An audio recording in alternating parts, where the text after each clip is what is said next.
Түнгі тахаджуд намазын оқу үшін ең жақсы уақыт қайсы? Егер таң намазы уақыты мысалы 5-те болса, таң намазының уақыты 5-те болса, 3:30-да оқи берсеңіз ең жақсы болады. 3:30-4 мезгілі өте жақсы болады.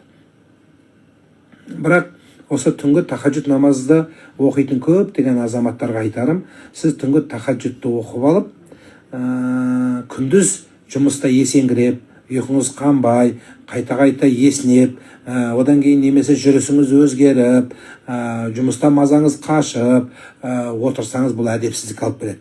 Жалпы түнгі тахаджуд намазды оқу, түнде оянып оқылатын бұл намазды оқу нәпіл, яғни қосымша. Егер сіз сергек болсаңыз, қуат соғұрлым түнде тұрып алып телефон көретін болсаңыз, онда сізге міндетті түрде тахаджуд оқысаңыз жақсы болады, сауапты болады. Бірақ жаңа оқыдым деп күндіз елден өзіңізді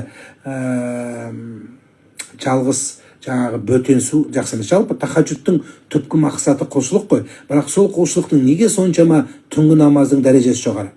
Біріншіден, бұл шынайы сізді ешкім көрмеген кезде жаратқанға байлану. Екіншісі, бұл көтерілу. Бұл түнгі тахаджудты көтерілетін намаз дейді. Неден? Өйткені жалғыздық. Жалғыз өзіңіз оқисыз. Жамағат болып оқылмайды түнгі бұл намаз. Жалғыз өзіңіз оқисыз.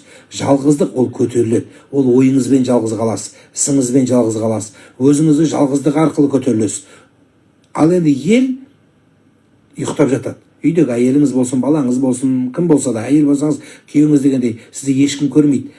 Сонда сіздің шынайы бет-пердеңіз, келбетіңіз көрінеді.